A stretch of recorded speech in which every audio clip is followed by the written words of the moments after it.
Good morning class 12। हम लोग पहलवान की ढोलक पाठ को पढ़ रहे हैं और पिछली कक्षा में हम लोगों ने पढ़ा कि राजा साहब की मृत्यु होने के पश्चात उनका पुत्र राजा बना। जैसे ही वह सत्ता में आया उसने सबसे पहले क्या किया, पहलवानी को बंद किया और उसके स्थान पर घोड़ों की रेस प्रारंभ कर दी। अब पाठ को आगे बढ़ाते हैं।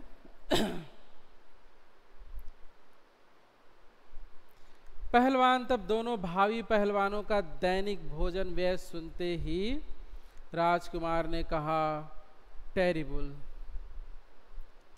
दोनों पहलवान मतलब लुट्टन के दोनों बेटे, तो उनका जो भोजन का दैनिक भोजन का जो खर्च था उसको सुन के राजकुमार ने कहा ये टेरिबल है। नए मैनेजर साहब ने कहा, अब राजा के जो नए मैनेजर थे अपने नए राजा के पक्ष में ही बोलेंगे। उन्होंने कहा हॉरिबल, यानी और क्या है, हॉरिबल है, भयानक है। पहलवान ने साफ जवाब मिल गया। पहलवान को क्या मिला, साफ साफ जवाब मिल गया। चलो बोलिए बिस्तर अब, लेकिन किसको यहाँ से। राज दरबार में उसकी आवश्यकता नहीं, उसको गिड़गिड़ाने का भी मौका नहीं दिया गया कि लुट्टन थोड़ा प्रार्थना करे कि भाई रहने दो, कम कर देना खर्चे, थोड़ा ही देना खाने को जिससे काम चल जाए। कोई मौका नहीं दिया गया। चलो चलो निकलो, बड़े बिस्तर गुल करो यहाँ से, लेके हटो। उसी दिन वह ढोलक कंधे से लटकाकर अपने दोनों पुत्रों के साथ अपने गांव में लौट आया और वहीं रहने लगा। गांव के एक छोर पर गांव वालों ने एक झोपड़ी बांध दी उसके रहने के लिए। वहीं रहकर वह गांव के नौजवानों और चरवाहों को कुश्ती सिखाने लगा। खाने पीने का खर्च गांव वालों की ओर से बंधा हुआ था। सुबह शाम वह स्वयं ढोलक बजाकर अपने शिष्यों और पुत्रों को दाव पेंच वगैरह सिखाया करता था। अब उसके जीवन का ये एक और पक्ष प्रारंभ हो गया। कहाँ वह सीना तान कर बाजार में, मेले में ऐसे ही घूमता फिरता था, खाने पीने की कोई चिंता नहीं, जो चाहता था खाता था, ऐश और आराम, ऐशो आराम का जीवन जी रहा था अपने बेटों के साथ। किंतु अब वो समय बीत गया। नए राजा ने उसको हटा दिया, चलो यहाँ से हटो। अपने दोनों बेटों के साथ लेकर कहाँ चला गया, पुनः गांव चला गया, जहाँ गांव वालों ने उसके रहने और खाने की व्यवस्था कर दी कि तुम यही झोपड़ी में रहो और यहाँ के जो नौजवान बच्चे हैं उनको तुम कुश्ती सिखाओ।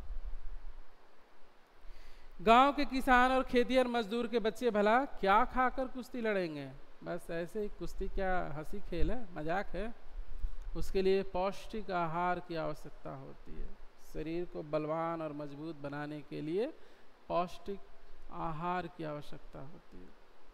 गरीब किसान मजदूर कहाँ से लाएंगे इतना खाना, कहाँ से लाएंगे इतने सारे दूध, घी, मक्खन, बादाम, पिस्ता, काजू, ये सारी चीज़ें। आजकल तो जो बच्चे जिम करते हैं वो तो अपने ऊपर हज़ारों रुपया खर्च करते हैं, उनके पास है इसलिए कर पाते हैं। एक गरीब बच्चा कहाँ से कर पाएगा। एक एक प्रोटीन का डब्बा ही हज़ारों रुपए का आता है। गरीब को, जिसको खाने को नहीं मिलता, वो प्रोटीन का डब्बा खरीदेगा। तो गरीब किसान और खेतिहर मजदूरों के बच्चे क्या खाकर कुश्ती करेंगे। कुश्ती क्या ऐसे ही की जाती है।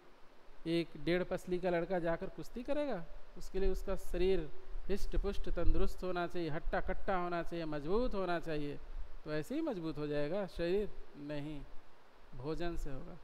अच्छा भोजन, पौष्टिक भोजन। तो उसके लिए बहुत तरह के पौष्टिक आहार चाहिए, दूध, घी, मक्खन, ये सारी चीज़ें चाहिए।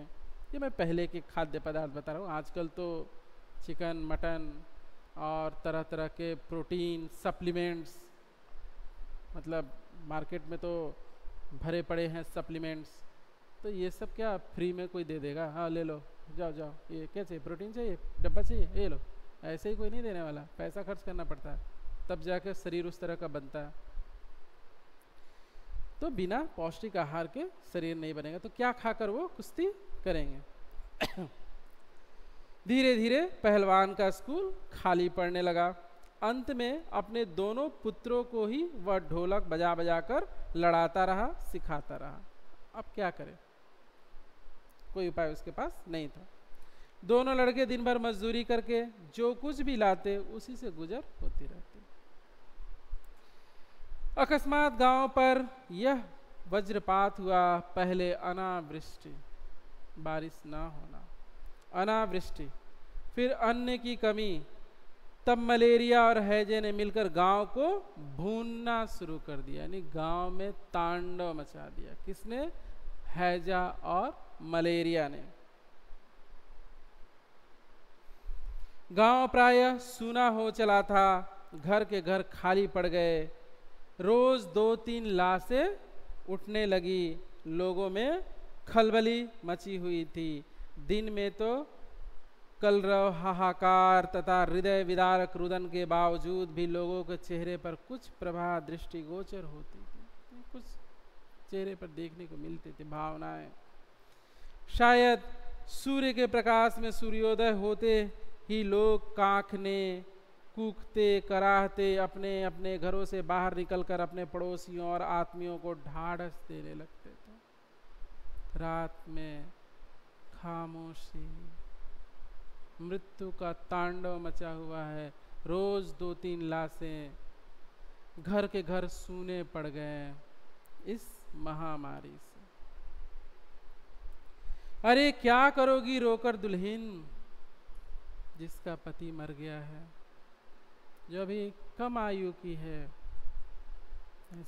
40-50 नहीं, मन दुल्हन, तो उसका पति मर गया है। तो लोग उसको सांत्वना देते हुए क्या कह रहे हैं कि क्या करोगी रोकर दुल्हन, जो गया सो तो चला गया, जिसको जाना था वो तो चला गया। तुम क्या करोगी रोकर, वह तुम्हारा नहीं था, जिसका था उसने ले लिया। यही तो हम लोग सांत्वना देते हैं ना, कि जिसका था उसके पास चला गया। तो क्या करोगी रोकर, या क्या करोगे रोकर। यह जो है उसको देखो, यानी जो बच्चे हैं उसको देखो। जो जाना था वो तो चला गया, अब कोई उपाय नहीं है। लेकिन जो बचा हुआ है, जो उसके बच्चे हैं, तुम्हारे जो बच्चे हैं, उसके लिए जियो। भैया घर में मुर्दा रख के कब तक रोओगे। घर में शव रखकर, लाश को रखकर कब तक रोओगे। वो तो चला गया, रोने से वापस नहीं आने वाला। चाहे कितना भी रो रो के आंखें फोड़ लो, स्वयं प्राण भी क्यों ना त्याग दो, जो चला गया वो लौट के नहीं आने वाला। तो लोग धीरज बंधाते हैं, हमें धैर्य देते हैं, शक्ति प्रदान करते हैं दुख से लड़ने की। तो कब तक रोओगे। कफन, मरने के बाद कफन दिया जाता है, एक कपड़ा, जो कह सकते हैं अंतिम वस्त्र कह सकते हैं उसको। कपड़ा है, सिला हुआ नहीं होता। तो कफन की क्या जरूरत है, दे आओ नदी में, इत्यादि ये तरह तरह की बातें करते। क्या गरीब के पास कफन भी कहाँ। तो आज की कक्षा में इतना ही, मिलते हैं अगली कक्षा में और इस पाठ को समाप्त करते हैं। तो अगली कक्षा में इस पाठ को हम लोग पढ़कर समाप्त करेंगे। तब तक के लिए धन्यवाद।